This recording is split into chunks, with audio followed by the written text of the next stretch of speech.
देणाऱ्याने देत जावे, घेणाऱ्याने घेत जावे. देणाऱ्याने देत जावे, घेणाऱ्याने घेत जावे. घेता घेता घेणाऱ्याने देणाऱ्याचे हातच घ्यावे. स्वर्गीय अजित अनंतराव पवार या नावाचा दादा माणूस ह्या महाराष्ट्राने, ह्या शहराने गमावला आहे. आणि यामुळे महाराष्ट्राची फार मोठी अतोनात हानी झालेली आहे.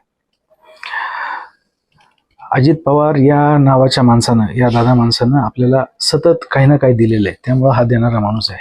आणि आता आपली वेळ आहे, आपण सतत घेत होतो. त्यांच्याकडनं काम करण्याचे गुण आपण घेऊन ह्या शहराला विकास कामं देणं गरजेचं आहे. आणि खरं तर हेच दादांना अपेक्षित आहे. दादा गेले आणि उपमुख्यमंत्रीपदाची खुर्ची रिकामी झाली आणि 2-3 दिवसातच त्या जागी नव्या कोणाची तरी नियुक्ती करण्याचं प्रयत्न राजकीय पटलावर आहेत.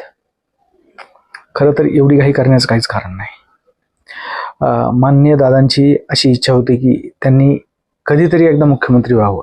आणि खरं बघायचं झालं तर मुख्यमंत्री पदाची जी गुणवत्ता मुख्यमंत्री पदासाठी आवश्यक आहे ती गुणवत्ता असणारा ह्या महाराष्ट्रातला सध्याच्या राजकारणातला एकमेव माणूस म्हणजे अजितदादा पवार.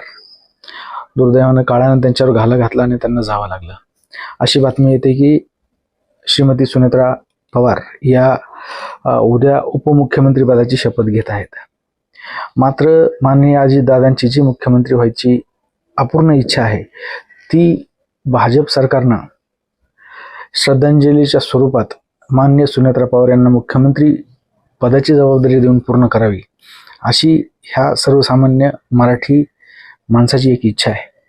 भाजपने निश्चितच श्रद्धांजलीच्या नावाखाली तरी एवढं मोठं मन करावं आणि दादांची राहिलेली अपुरी इच्छा पूर्ण करावी, यासाठी नरेंद्र मोदी, अमित शहा आणि फडणवीस यांना कळकळीची विनंती आहे. धन्यवाद.